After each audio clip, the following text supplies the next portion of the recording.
have you really stopped to really consider that it's the words of Allah, like your Lord. It's literally the only pathway for you, Allahu A'lam, to enter Jannat al-Firdaus. It's just mind-blowing, subhanAllah, and who wouldn't want to be close to Allah subhanahu wa ta'ala's words? We live in a world where entertainment is only a click away. So what makes Muslims recite the same book till this day? Its beautiful melody is recognized by Muslims and even non-Muslims all over the world. And there's no doubt that people still embrace Islam upon reading the Quran. This divine revelation has such a unique significance to us that we often even learn a new language, Arabic, so that we can recite and understand it on a deeper level. But all of that comes at a cost, right?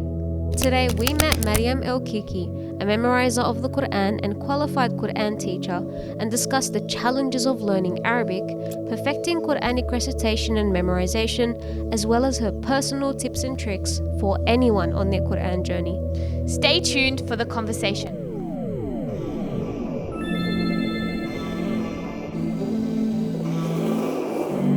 Assalamu alaikum wa rahmatullahi wa barakatuhu. How are you, Maryam? Wa alaikum assalam wa rahmatullahi wa barakatuh. I'm very well. How are you? Alhamdulillah. It's great to have you here. It's a pleasure to have you here. I'm going to start with a very random question. I heard that you were a beekeeper. Yeah. Tell us the story behind that. Okay, so basically one day I came home from, I was just out, and I went to my father and I was like to him, Baba, I want to get some bees. And he was just like, you want to get some bees? And I was like, yes, I actually want to get some bees. And initially he was very much against it because he was like, how am I going to maintain a beehive? And I was like, I honestly will maintain this beehive. So that's what I did. I literally, a few days later, I went and bought this beehive from a renowned person who lives close to me. And that's the story literally of how my sister and I became beekeepers, and we maintained our beehive very, very well. We even bought beehive suits. We bought all the equipment that we needed. And subhanAllah, it was the most fascinating journey to have because, we saw the cycle of the bees. Yeah. We could see the larvae, we could see the eggs. And to be honest with you, we're not beekeepers anymore at the moment, but we never actually found the queen. We've never actually spotted the queen. Wow. So if you're a beekeeper, one of the achievements that you can have is to find the queen. And you're supposed to find that at least within the first year of being a beekeeper, but we never found the queen. We only found one dead queen, but that's about it. SubhanAllah. Dear. And, just opening up the beehive, seeing the bees being so protective on the frames, and really taking care of the queen itself too, subhanAllah. Yeah, and we also found out that the worker bees are actually all female. Yes. They're all female. I used to think that the worker bees were male, but they're actually all females.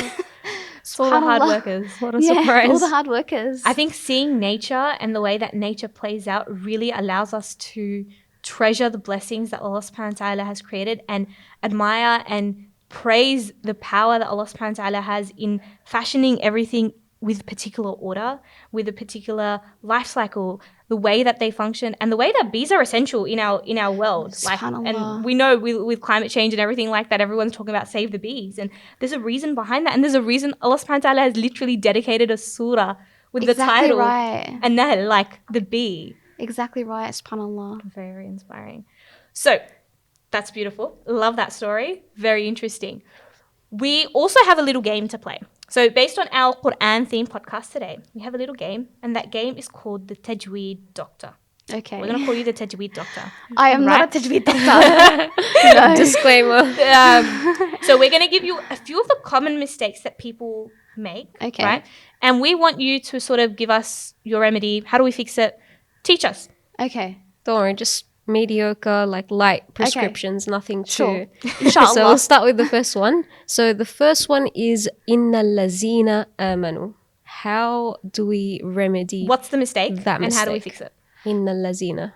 So the mistake here is changing the dhal in al-ladhina to the letter zay. Mm-hmm. I would actually tell them, Back go to over your basics. letters and differentiate between the letter dhal and the letter zay, because not only are they different in shape, but they're completely different in articulation points. So once they, revise their letters, I would actually show them the differences between the articulation points of the letter Dal and the letter Zay. So to clarify, for the letter Dal, the articulation point or the way to correctly pronounce it is to put your tongue in between the top and bottom teeth. So the top two teeth here. So the tip of your tongue, the Dal, and it's almost as if you're going to say they in English. Right. They went over there. They, Dal.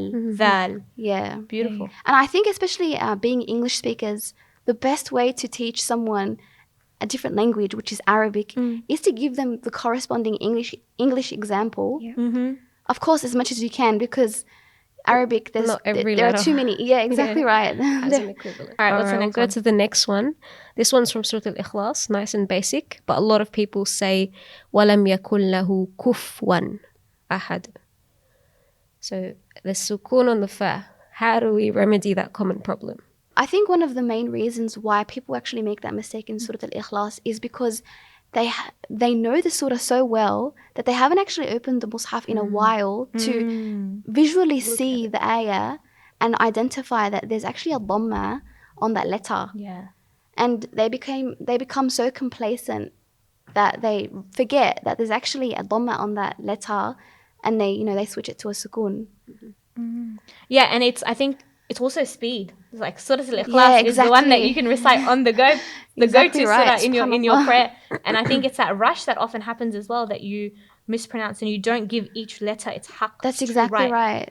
And that's the thing with Tajweed. You literally need to slow down your recitation.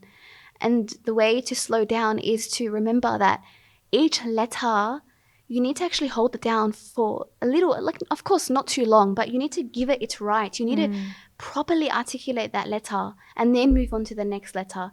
No rushing, pausing on that letter and articulating it properly. And that's actually called a tahqiq in Tajweed, to articulate properly in a slow manner, not too fast and not too slow either.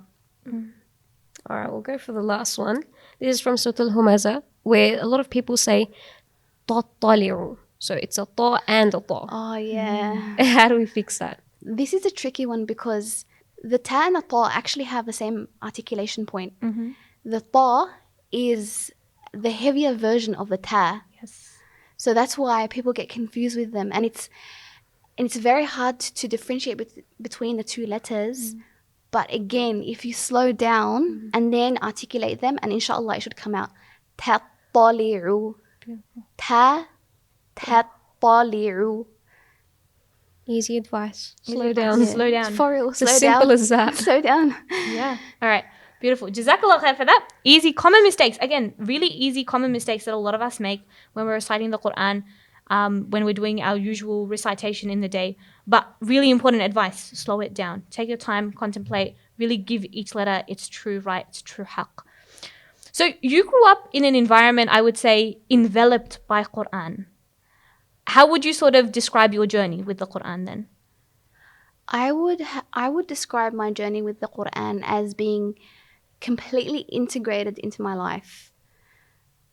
The first thing that we had to do in the mornings before anything was to sit down and do our Quran.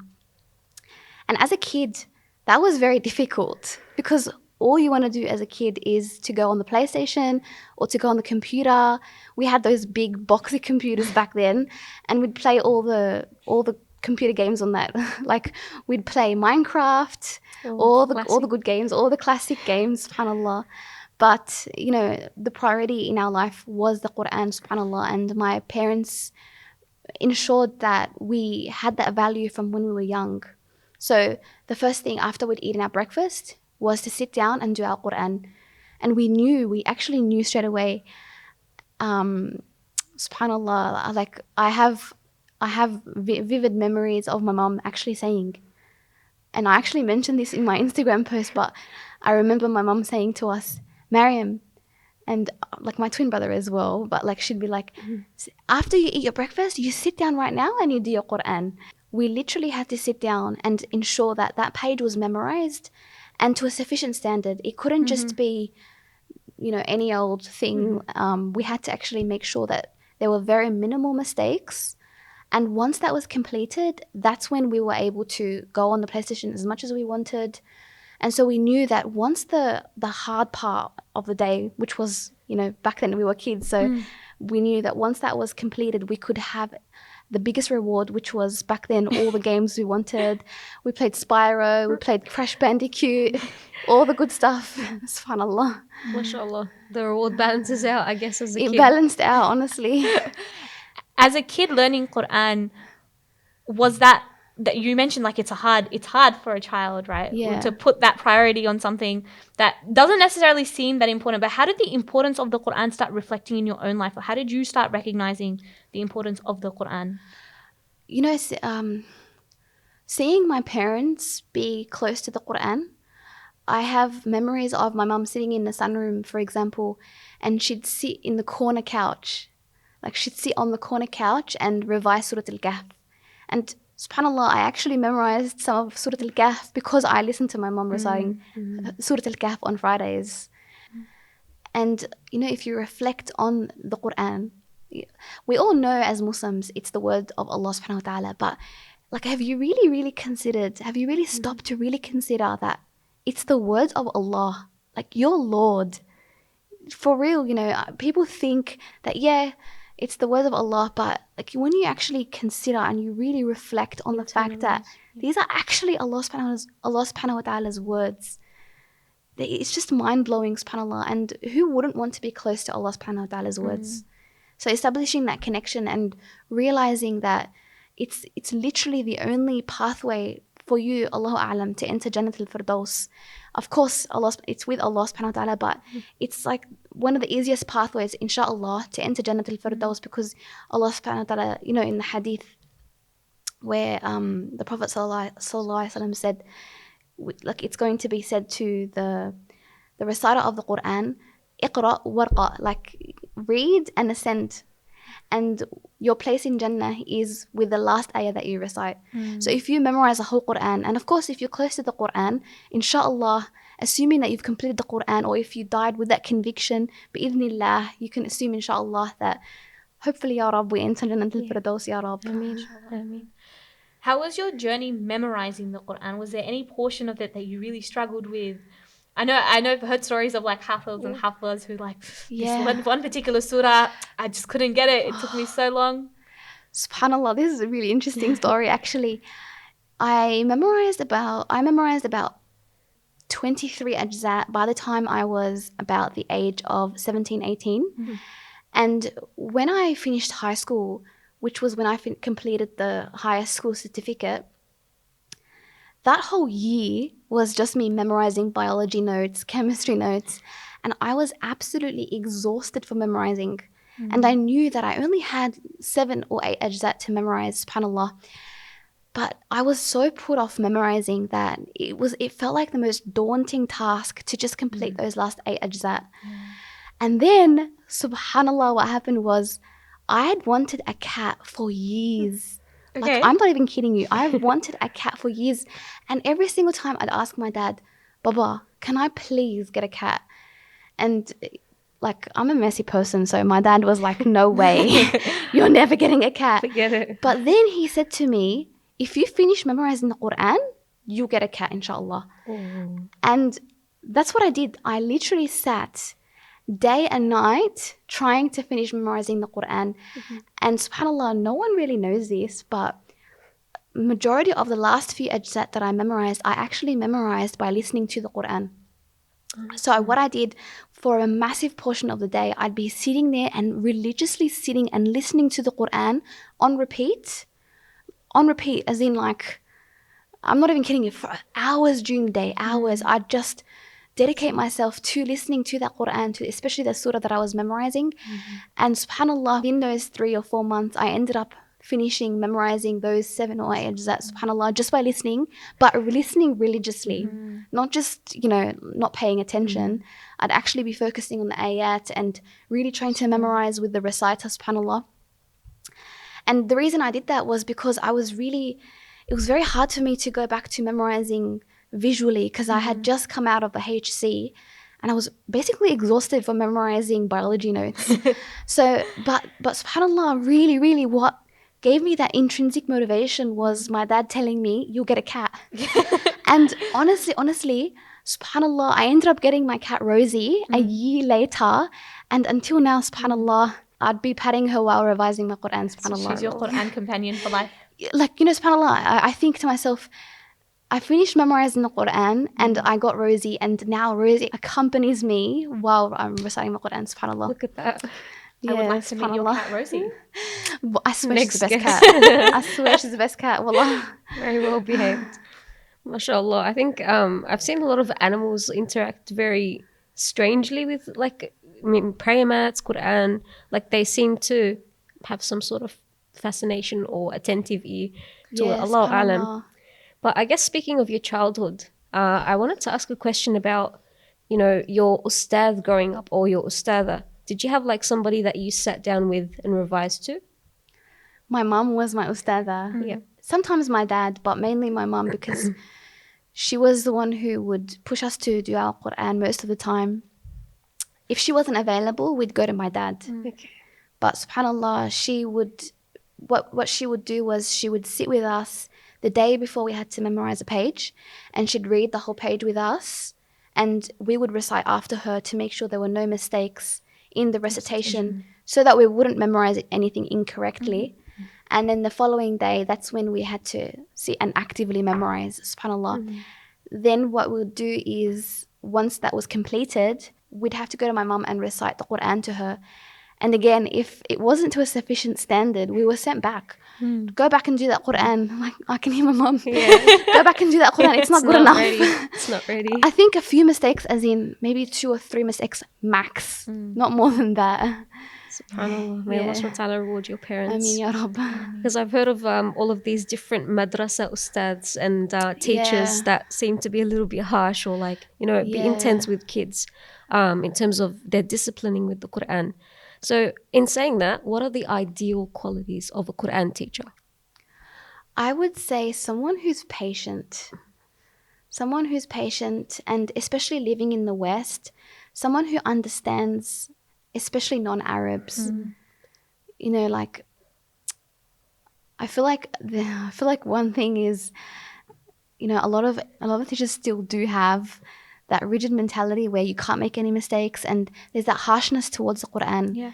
And subhanallah, you're actually supposed to be lenient and soft, subhanallah. Otherwise, you're gonna make the person hate the Quran, which is, astaghfirullah, not the goal. Not the goal. Yeah. And so we've seen, children have evolved, adults have evolved, the times have evolved, our access to technologies have evolved. Do you think the traditional way of teaching the Quran stays, or do you think that should evolve as well? Honestly, the traditional way is the way. And when I say traditional way, I mean sitting physically with a teacher. Yep. We've got all these apps now, which inshallah will definitely be beneficial in our ummah. But if you reflect on the Prophet ﷺ, even he had Jibreel as his teacher. Yeah. And he would sit with Jibreel and recite to him every single Ramadan. And if you reflect as well, that is the tradition of the Quran, where you sit and recite to someone. And of course, how was the Quran passed down? It was through recitation, subhanallah. So it is the way.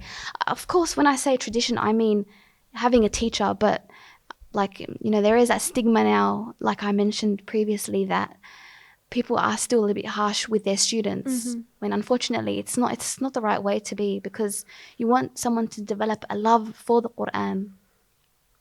Yeah. And you want that love to be genuine, and it continues. Yeah, definitely. They're not being scared of the So Quran. I think having positive reinforcement, connecting Quran to, happiness, making sure that the person loves the Quran, that's the way to go, inshallah. So, especially when teaching children and incentivizing them to learn the Quran, you've given them a reward, or you might get a cat, or you're going to get some computer time, or do you think that that's okay? Like, do you think that messes with a child's intention? I don't know if it, is that taking them away from the real purpose of why they're learning the Quran? I don't think so, because if you think about it, if you think about the reward in the hereafter. The reward, inshallah, is Jannah for the effort that we put in this dunya. And I feel like that applies to any challenge in this dunya as well. Having some sort of incentive or reward, it's kind of like it reinforces the notion that, you know, after there's that challenge, inshallah, you'll get a reward. So by incentivizing your child with a lolly or a gift at the end, you know, it connects that reward to the challenge. So they know that once they've completed that challenge, inshallah, there'll be a reward. And I can remember when I was younger, my mum and my dad, every single Ramadan, they would put us into Quran competitions, and we would rigorously revise our Quran to make sure that we came first. And subhanAllah, I remember when I was young, my father and my mum had secretly gone behind our backs and had bought us what we actually wanted. And back then when I was younger, I wanted a bike. So I remember being on the award ceremony night, sitting with my dad, and I saw this bike and I was like, Baba, like, I really hope I get this bike. And subhanAllah, I ended up winning that bike. And that really reinforced my love for the Quran, because knowing that after that challenge of revising the Quran for that whole month before the competition especially, and having that reward, it just reinforces that after there's that big challenge, you get this big reward. And it's the same concept with Jannah. We have this massive challenge in this dunya, and inshallah, what's the incentive? Jannah bi'idhnillah. So the same thing applies. Positive reinforcement. Yeah, positive reinforcement. Definitely. Something to work up to. Yeah, definitely. If you really consider, subhanAllah, if we weren't promised Jannah, what's really the incentive? Yeah, SubhanAllah. that's right. I think that's part of the human nature. Yeah, it's the human nature. Yeah. We need a dopamine hit, you know? SubhanAllah. I think a lot of us want to become a Hafidh or a Hafidh if we're not already. And it's definitely inspirational to hear these positive stories. So maybe I'll just ask you quickly, because I did hear a quote recently that whatever is memorized quickly leaves quickly. So how do we avoid that outcome when we become Huffaz of the Quran, inshallah? Inshallah. I believe quality is better than quantity. And Allah subhanahu wa ta'ala even says that in Surah Al-Kahf. إِنَّا جَعَلْنَا مَعَ الْأَرْضِ زِينَةً لَهَا لِنَبْلُوَكُمْ أَيُّكُمْ أَحْسَنُ عَمَلًا. It's better to memorize in a small portion, make it quality, and then move on to the next portion. Because if you're going to be memorizing a whole chunk in one go and then move on to the next chunk, guaranteed you're going to forget that. It's just too much for the brain to actually register that you've just memorized this whole portion. So I guess that's probably a misconception that people have. They think they have to do all of these deeds, but they don't realize that Allah subhanahu wa ta'ala He's not looking at the quantity of deeds. He's looking at how well they've been done. So even if you didn't memorize the entire Quran, but you tried to memorize however much of the Quran, and you did it with ihsan and with quality, you never know, subhanAllah, it could be that quality Quran that you've memorized far outweighs whoever's memorized the entire Quran, but it's not quality, subhanAllah. It's all about having that sincere intention. Exactly, it's the intention. I think in that process of learning the Quran or anything in Islam, intention is at the core. Like Exactly having a strong intention, a genuine intention for the sake of Allah subhanahu wa ta'ala is so important. But I think that's something you always have to remind yourself to go back to, because your intention can change. Like you can 100%. Sometimes you can't tell when your intention changes. SubhanAllah. You know, if you're on a journey to you know, learn the Quran and you're incentivized and you're pumped, but then sometimes, you know, that there's a little change in your heart. I think it's really important to go back and recheck, you know, why am I actually doing this? And to use that as the thing that pushes you forward in that journey. It's the same concept with anything that we do in life, subhanAllah. It has to be done for Allah. Otherwise, what's really the point of doing it?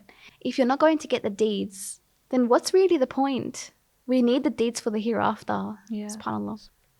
And above all else, I guess it's the pleasure of Allah subhanahu wa ta'ala we want the most. Exactly so right. Let's actually put that in the framework as well. Yes, exactly right. A lot of us forget, so definitely a reminder is prime.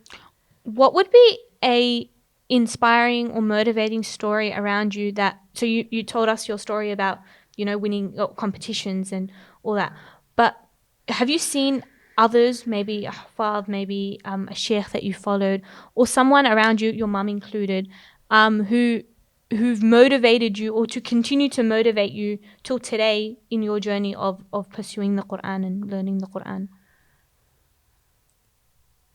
I would say my family members. My brother Osama, Allahumma barik, he memorized the Quran in a very short time of frame, but he's been trying to really revise that Quran because, subhanAllah, it is a struggle to memorize the Quran very quickly and to maintain that. But he's finished memorizing it and he's on a journey now to really, really revise that Quran. And seeing him be dedicated to the Quran is very inspiring for me. And also my sister, subhanAllah, Allahumma barik, may Allah subhanahu wa ta'ala protect her, but she's very inspirational to me as well. Now that you're in a stage where you might be teaching Quran to other people, right? What are some of the key pieces of advice that you would give to someone who's in their early stages of learning the Quran or learning Arabic, for example? The first point that I would tell them is to ensure that they are qualified.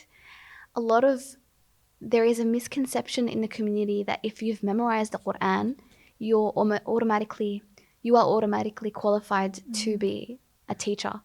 But that's far from the truth. Just because you've memorized the Quran, it doesn't give you any indication that you can start teaching. Subhanallah. I would suggest to that person to look at their qualifications. If they're a qualified teacher, that's a bonus. And check if they have an ijazah. An ijazah is a certificate that tells you the qualifications of that person. And you can check who their teacher was to ensure that they are actually qualified to be able to teach you the Quran, inshallah. Yeah. And when they're starting that journey, right, they're learning Arabic, or they're fixing their tajweed, what's the one thing that would be what's really, really important? I know from my teachers that being consistent and being consistent with your Quran is very, very important, especially in that early learning stages. What sort of advice would you give to them in terms of routine or anything like that? For a beginner, I would tell them to just sit and memorize one ayah, and don't do more than that one ayah, because the goal when you're beginning your Quran journey is to establish some sort of routine and be consistent. Because I know a lot of people are very inspired from at the beginning, and they're like, okay, I'm gonna memorize all of this Quran in one go, but then they end up going through a slump and they're not consistent. But again, it goes back to the ayah where Allah subhanahu wa ta'ala says, لِيَبْلُوَكُمْ أَيُّكُمْ أَحْسَنُ عَمَلًا, the best in deeds. And if you're going to be consistent, inshallah, that's one of the best deeds, inshallah. And again, there's a hadith about the consistent deeds are more beloved to Allah than the random deeds. So I would recommend them to, inshallah, take the journey slowly. Really, there's no rush, subhanallah. And remember that if you have the sincere conviction that you want to memorize the Quran, even if you died with that conviction, Allah subhanahu wa ta'ala is the most merciful. Inshallah, you can expect the reward from Allah. Because subhanallah, you're like, reflect on the fact that your Lord is the most merciful, inshallah. So I would tell them, start off small, and once you've established a habit that's consistent for at least a few months, then inshallah increase that portion, but very slowly. What's something that you followed in your own learning journey? So you mentioned early mornings reading the Quran, first thing you do. But as an adult now, how do you continuously maintain that routine in your busy life? Subhanallah, it's a struggle. I try to revise my Quran after Fajr, because it's really the only time that I can sit and dedicate myself to the Quran. Otherwise, I just get busy when the day passes and when my son wakes up, subhanallah. And yeah, so it's a struggle though. If he wakes up early, subhanallah, sometimes I can't get it done. But not even just him, sometimes I've got other commitments that I've got to do, but I do try to dedicate myself to the time after Fajr. Time after Fajr. Yeah, I think the time after Fajr has true barakah on it. Subhanallah, it really does, yeah. True barakah. Even if it means revising just a small portion, at the very least, you're getting some little bit of Quran in your day. And inshallah, that'll bless your day, because all of us need that blessing, Yeah. It reminds me of the verse, إِنَّ قُرْآنَ الْفَجْرِ كَانَ مَشْهُودًا. Subhanallah. Yeah. So definitely having the Quran as part of your life, because it is your life. Like that is your Exactly. life support, your life guidance. And a lot of people have taken that, like all over the world, even internationally speaking. Like when I look at Gaza, you know those videos that come out of Gaza and you see like children even reciting the Quran? There's actually a video we'd like to show you. مريم يا جماعة بتختم القرآن كل 6 أيام مرة، صح يا مريم؟ كم بتقرأ في اليوم؟ 5 أجزاء.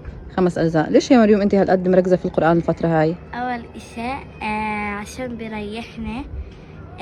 تاني إشي عشان في آيات تتطبق اللي إحنا فيه.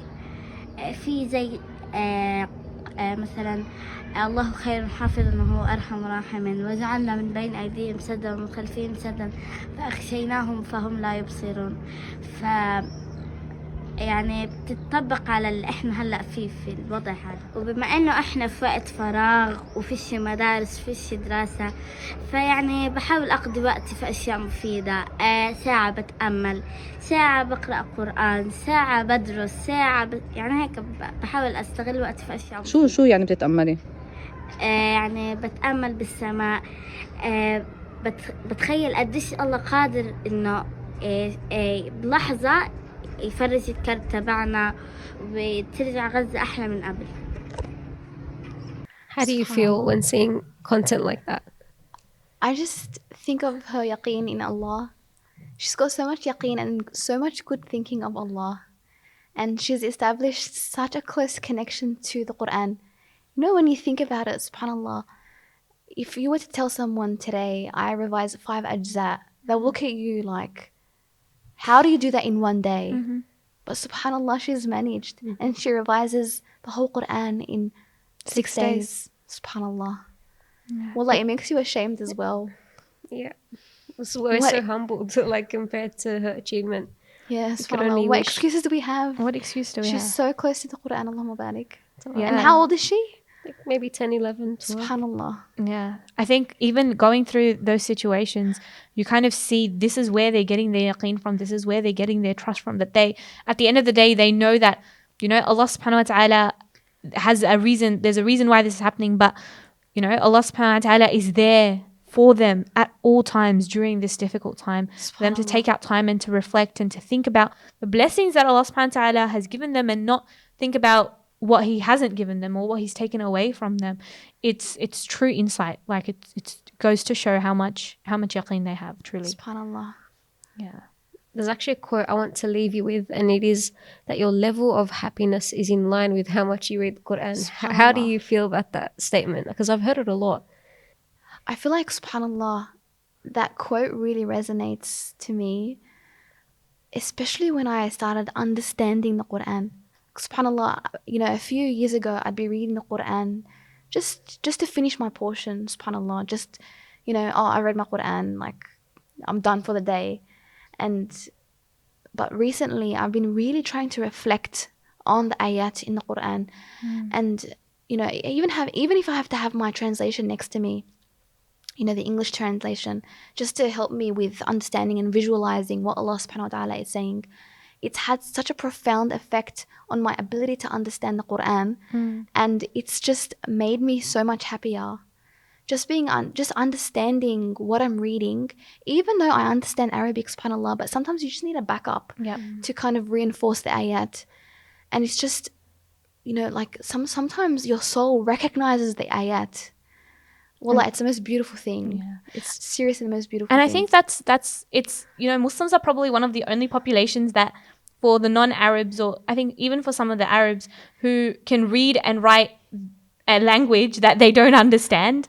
You know, there's a lot of non-Arabs who will read the Quran, will have amazing recitation of the Quran, but not be able to understand it. And I think this is a reminder or a suggestion to go back to that translation and to read that translation, or to try and learn the Arabic language and what it means, because the Quran is meant to recite. You're meant to recite it, but you're also meant to implement it at the end of the day. I think that's actually one of the struggles that a lot of non-Arabs go through. And you reminded me that I you know, if I reflected on I was reflecting on my mum's journey, for example, and my sister-in-law's journey. My sister-in-law is a revert, And she feels like she's got this whole big journey that she has to undertake, which is learning the Arabic language before starting her Quran journey. And she feels absolutely overwhelmed to think that she's got this whole journey before her that she has to start. And you just reminded me, subhanAllah, that's one of the reasons I established my course, because you literally learn how to read the Quran in 2 hours. Like, for real.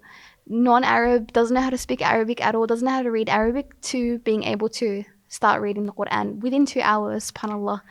And it just makes it so much less overwhelming, so that these people can actually start connecting to the Quran and understand and, achieve the happiness that we were just talking about, subhanAllah. Maybe let's finish on the inspiring story about how your page became your page, right? Quran with Maryam. How did that start? And did you anticipate it to take the turn that it did? How did it start? Well, I was initially teaching full-time before I had my son. And once I had my son, I was on maternity leave. And I was just reflecting to myself, I'm like, am I really going to stay home for the next 10 years and just not do anything with my time? Something beneficial. And I was just like, that just made me very, very miserable to think that I'm just going to be here. Nothing against people who want to stay at home, like, go for it. Good. But just not being stimulated, that just made me very, very miserable. So I just thought to myself, okay, I'm currently studying for my Ijaza in Tajweed. I might as well share something that I've learned in the week. And I only had my friends following me at that point. But I was just like, if one person learns something from me, inshallah, I get the reward. And so that's what I did. I literally just started posting reflections. I remember one of my first reels was Surah Al-Isra, a reflection from Surah Al-Isra, when Allah subhanahu wa ta'ala says, قُلْ لَوْ كَانَ مَعَهُ آلِهَةٌ كَمَا يَقُولُونَ إِذَا لَابْتَغَوْا إِلَى ذِي الْعَرْشِ سَبِيلًا. Like, I'm literally mind blown from this ayah. My whole tawheed revolutionized from this ayah. Allah subhanahu wa ta'ala says, say if there was a God beside Allah, that God would have tried to make his way to the throne of Allah. Like, if you really reflect on that, and even in nature, you see, like, there can only be one Queen bee. Yeah, one queen bee. There can only be one of anything. And of course, وَلِلَّهِ الْمَثَلِ الْأَعْلَى, meaning to Allah is the highest example. But it just makes so much sense. And that ayah, I've read it so many times, but I truly reflected on the ayah. I was just like, it makes so much sense. How can you think that there's another God? That God would have tried to make its way to the throne of Allah subhanahu wa ta'ala. Like, وَالْعِيَاذُ بِاللَّهِ. Do you know what I'm saying? And so that was one of my reflections. And then I just started posting Tajweed tips. And then I just posted the letter Sin. Literally the letter Sin.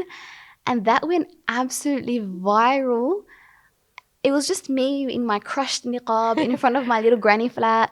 Just, you've been saying the letter Sin incorrectly if you do this. And it clearly shows that a lot of people were obviously saying the letter Sin completely incorrectly. Then I just continued posting, how to say the letter Ghain easily for non-Arabs. And I think that was really what non-Arabs needed. I think a lot of non-Arabs are very frustrated with being taught Arabic in Arabic. But I really try to use my teaching skills. Yeah. Especially because, alhamdulillah, like I've got a TESOL background, meaning teaching English as a second language to foreign students whose native language isn't English. So I try to incorporate that into my teaching on Instagram. So what I do is I really, really try and empathize with the non-Arab speaking person and think, what is the best way that I could teach this concept in the easiest way for these non-Arabs to understand? And for example, I was thinking, okay, for the letter Ghain, how can we teach the letter Ghain? Gargle some water. Literally, if you just gargle some water, that is, of course, it's not the exact articulation point, but it's very close to the letter Ghain, subhanAllah. And then, the other letters came along, and then I just started posting tips on how to memorize Quran. very short tips, very what's the word, like practical tips that people can start implementing right now, and tips that we all know, but we kind of need a reminder, subhanallah. Like, for example, take wudu before you start with the Quran. Why? Because not only is it a prerequisite to read the Quran, but it gives you that it mentally prepares that you're going to be sitting with the Quran now, focus, and try and do this with quality, inshallah, for Allah subhanahu wa ta'ala. It really helps recenter yourself, and may Allah make your page become a source of benefit to whoever sees it. Make sure you follow Quran by Maryam, right? Quran with Maryam? Oh yeah, Quran with Maryam. I didn't even pick up on that. I'm a true fan here. Make sure to follow Quran with Maryam. Inshallah. And benefit from the content that you're creating. May Allah keep your intention sincere. Ameen. And continue to provide benefit for the Ummah. And you just released a course recently, is that right? That's right. It's a course, alhamdulillah, to teach non-Arabs, beginners, reverts, how to read the Quran from scratch, literally from the Arabic alphabet all the way to composing at the very least 1 or 2 words in the Quran, inshallah. So, Jazakallah khair, Sister Maryam, for your time. May Allah subhanahu wa ta'ala utilize your works and your efforts to benefit the Ummah. And until next time, Assalamu alaikum wa rahmatullahi wa barakatuh.